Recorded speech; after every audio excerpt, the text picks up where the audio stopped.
नमस्कार, मी शुभांगी स्वादिष्ट किचनमध्ये आपलं स्वागत करते। आज आपण बनवणार आहोत खारं वांग। चला तर मग याची रेसिपी पाहूया। आपण नेहमीच मसालेदार आणि खमंग अशा भाज्या करतो, तर ही भाजी थोडीशी वेगळी आहे। नुसतं आपल्याला याच्यामध्ये मीठ घालून खारं वांग करायचं आहे। तर त्यासाठी मी इथे पावशेर वांगे घेतलेली आहेत आणि ती उभी चिरून घेऊन पाण्यामध्ये स्वच्छ धुवून घ्यायची आहेत। आता आपण याच्यासाठी लागणारा मसाला बनवूया। इथे मी 1 वाटी शेंगदाण्याचं कूट घेतलेला आहे। छान भाजून आपल्याला बारीक वाटून घ्यायचे आहे। 2 चमचे खोबऱ्याचा किस घ्यायचा आहे। आता याच्यामध्ये 1 चमचा आपण धने पावडर टाकून घेऊया। अर्धा चमचा अख्खे जिरे टाकायचे आहेत। चवीला लागेल एवढं मीठ टाकून घ्यायचं आहे। 1 चमचा अद्रक लसणाची पेस्ट, 1 हिरवी मिरची चवीसाठी आणि थोडीशी कोथिंबीर टाकून घ्यायची आहे।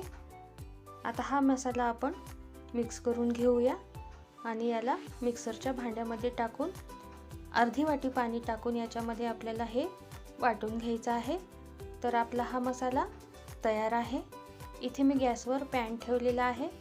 त्यामध्ये 2 ते 3 चमचे आपण तेल टाकून घेऊया आणि तेल गरम झाल्यानंतर याच्यामध्ये आपण चिरून घेतलेली वांगी टाकून घ्यायची आहेत। या तेलामध्ये आपल्याला ही वांगी थोडीशी वाफवून घ्यायची आहेत। वांगी पाण्यातली असल्यामुळे तेल उडतं, त्यामुळे आपण याच्यावर झाकण ठेवून देऊया। तर बघा 2-3 मिनिटांनी आपली वांगी थोडी वाफवलेली आहेत। थोडंसं याच्यामध्ये मीठ टाकून घ्यायचं आहे, कारण आपण मसाल्यामध्येही मीठ टाकलेलं आहे।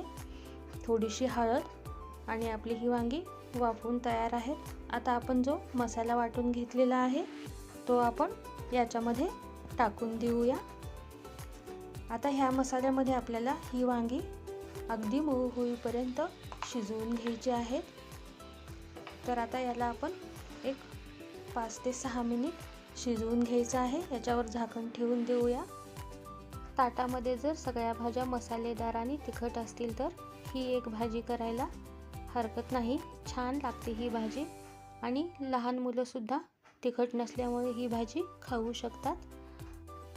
एक अर्धा चमचा याच्यामध्ये चाट मसाला टाकून घ्यायचा आहे। छान चटपटीत लागते भाजी ही। तर आता आपली ही भाजी तयार झालेली आहे। याच्यावर आपण थोडीशी कोथिंबीर टाकून घेऊया। ही रेसिपी तुम्ही नक्की करून पहा आणि आवडल्यास लाईक, शेअर आणि सबस्क्राईब करायला विसरू नका।